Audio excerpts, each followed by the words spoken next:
Hey, what's up, folks? Brian Duryea here from BatDigest with SidelineSwap, talking about the top 5 underrated bats of 2025. Here we go. We got so many bats here. We've hit so many bats over the years. We've been doing this since 2014. There's so many underrated bats. I would say the difference between the very best bat and the very worst bat in terms of the performance space, this is maybe bats over like 150 bucks, maybe even over 100 bucks for that given year, especially in the last few years, is honestly this much. You wouldn't be able to tell. If we taped your bat black and we made you hit it 10 times and then did that with another bat, you would find that the difference between exit velocities and distance is literally, it's so small. Like it's shockingly small. It surprises like literally everybody. There's almost always a winner, but usually you're talking about maybe 1 mile an hour, maybe 2 miles an hour.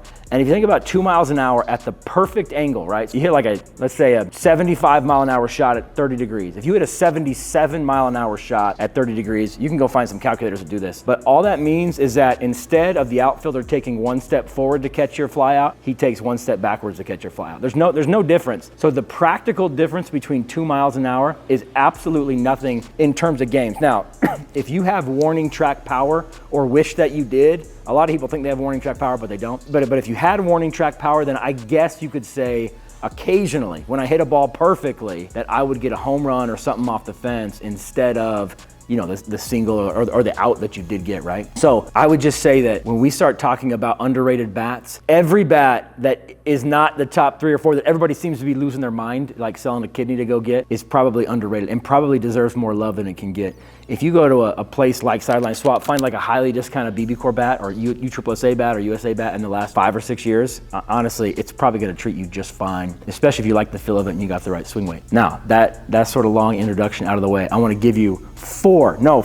I'm gonna give you 5 what I think are really underrated bats. This one, our black bat test, I'm gonna keep it a secret. But the orange, a little bit of a hint. Number 1, oh my gosh, people just died at home. They said the DeMarini CF BBCOR. I've never seen a bat discounted so fast in my life. It came out, it was $499. Yeah, it was $499 when it came out, or maybe $449, nobody knows. Because it only lasted at $499 for like a weekend. It was seriously 2 weeks. I think they saw the sales were so terrible and they dropped the price like crazy. You can find this bat, you gotta go look it up. Brand new in wrapper, it's like $249 right now. They dropped the price quicker than any bat I have ever seen in my life. Is that because the bat is terrible? Absolutely not. The bat is it's just fine for the right hitter. If you're a smaller guy, you want a light swing, you want a huge barrel, you want a great feel. The CF's great, man. It can hit the ball plenty hard for a guy who's trying to find sort of gap-to-gap power. Now, if you're hitting bombs on the freeway, then no, it's probably not your bat. But the truth is most kids aren't hitting bombs on the freeway. Most kids are 14 years old trying to catch up to an 85 mile an hour fastball for the first time in their life. And what they need is a bat they can get over the plate with a lot of plate coverage, not a bat that weighs too much for them that some other guy on YouTube can hit 7,000 feet. That's not the bat you need. You need a light swing, big barrel. This is it. Like it's way underrated. Like go look at the reviews on this bat and you'll be like, dude, how did anybody ever buy this bat? But I'm telling you right now, it's a great find. And I would bet in probably a year from now in the used market, you can find this bat for 30 or 40 bucks. Just like hold off and buy it then. But anyways, that's my number 1 BBCOR underrated bat for 2025. Well, maybe not number 1, but there you go. All right, for some reason, 44 Pro does not get the love they should. These bats are seriously great, and I think I can say this. It's a bunch of old Easton guys. When Easton got bought by Rawlings, whenever that was, 4 years ago, they did some consolidation, and some super talented people from Easton didn't have jobs in the bat space anymore. So what happened?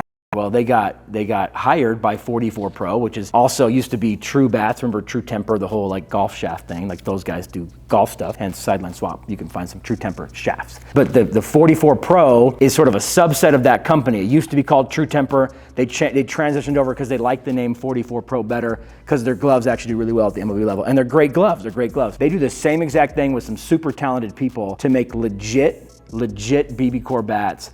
And the Alloy XP is one of them. You can get the thing fully custom. You gotta go look on their site. But it's something like 249 bucks. And there's some retail outlets that allow you to actually customize the bat directly on their site. But the bat is great. It's like legitimately a great BBCOR bat that performs just as well as anything you'll ever hit. But for some reason, they don't sort of have the social media presence that other companies seem to get. And I don't know why that is, because if you were looking for an underrated single piece alloy bat that you want to get brand new, like with your name on it and your team colors for less than 300 bucks, it's an absolute W right here. Like, it's an absolute W. So in terms of underrated, 44 alloy, XP. I'd take it. Next, here's a bat you may not have even seen yet. This is the Avenge Pro Hybrid. This is a BBCOR bat, obviously from Axe.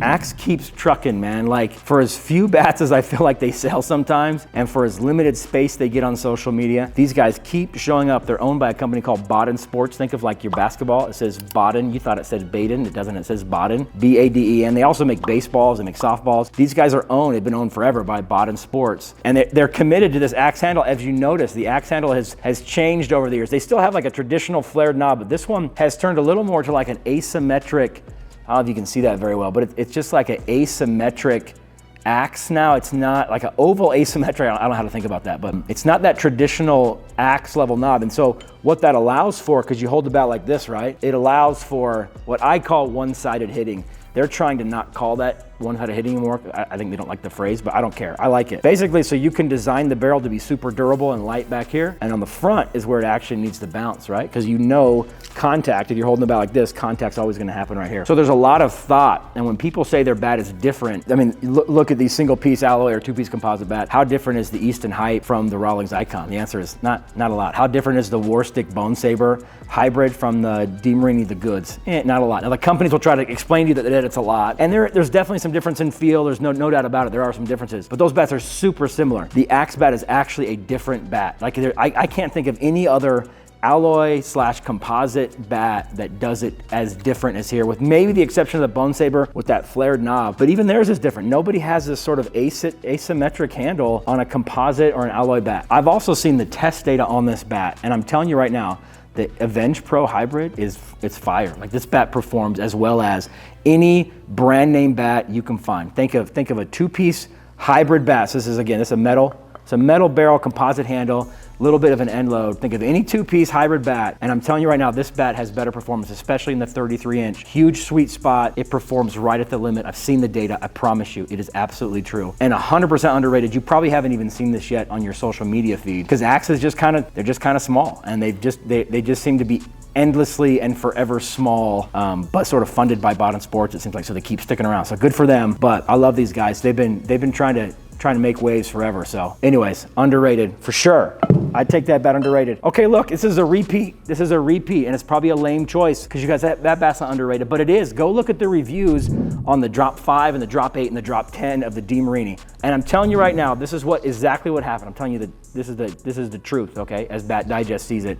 And I feel like we see a lot. This is the drop 5. Companies have designed their drop 5 to do really well with big hitters because they know that's what's gonna get publicity. They know that's what's gonna be shown. The drop 5 Zen is not that. They did not design this bat for a big, strong hitter that's not supposed to be swinging a drop 5. They designed this bat for a 13-year-old who needs a little bit more weight than the drop 8 bat. So when you compare this bat to a drop 5 of a Rawlings Icon, for example, you are gonna find that it just doesn't do as well. Like, it doesn't do as well in exit speed tests because it's just built differently. It's not built for that kid. It's built for the 12 or 13-year-old that needs a little more weight than a drop 8, not some 13-year-old going on 35-year-old that actually needs all the weight they can possibly get and can hit the ball country mile. That's not what this bat is for. With that said, this is like what I feel like is one of the biggest, I don't know what the word is, I don't wanna say deceitful, but one of the things is like the most, it's just backwards in the industry, is that the drop 5 and the drop 10 are not created equal, and it's not some linear progression. And I mean by that, just because the drop 5 in an Icon can hit the ball further than a drop 5 in a DeMarini CF doesn't mean that the drop 10 is therefore better in an Icon than the drop 10 in a CF, right? That doesn't make any sense. It shouldn't make any sense to you. It doesn't make sense to me, and it's just not true. A drop 10 bat is different than a drop 5 bat. So we can't take results from a drop 5 bat and then say, oh, therefore the drop 10 is the bat that I want too, because I'm trying to consider between those two. And I'm telling you right now, in the drop 10 space alone, if you're just looking at drop 10 bats, the CF still rules the day. It is still, I think, the best performing drop 10 bat on the market. Now people are gonna throw stuff at me. They're gonna turn the channel off, they're gonna unsubscribe from SidelineSwap, and they're gonna say, that's not fair, that's not true. And I'm telling you right now, it is true. Go hit a drop 10 CF and compared to an Icon drop 10 that's actually made for that age of kid, who's made for that, 10, 11, 12-year-old who wants a drop 10.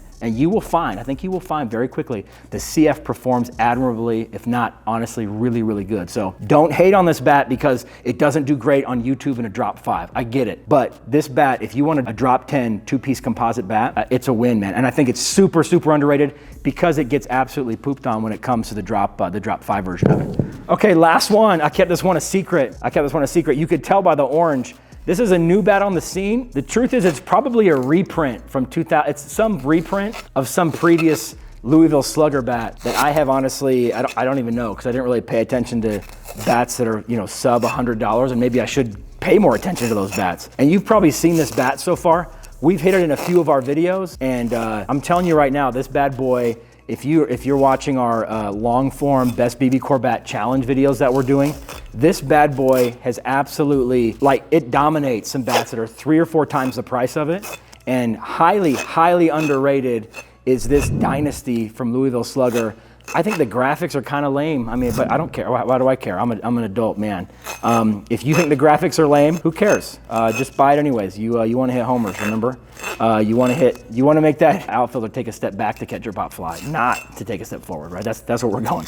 But my point is, single piece, alloy bat, super simple. I feel like it's like the little brother of the Atlas, which, this is what, $249 off the top of my head, I forget, $249. This bat's like $109 or whatever it is. This bat gets way more publicity, it's great, and it's a really good bat. But I'm telling you right now, I'll tape both these bats black, which we have done. We'll give them to some random hitter, make them hit 10 times. And the average exit speed almost always these days, the Dynasty does better. It's crazy. Just by a little bit. Don't get too excited, but just by a little bit. The 2025 Dynasty, I'd be all over this bat. Super underrated. And I would say probably the most underrated bat for 2025, just because nobody's heard it. Unless you want to go with the Avenge Pro Hybrid, which I also think doesn't get a lot of love. So there you go, folks. There's top 5. Let's call them top 5 most underrated 2025 bats.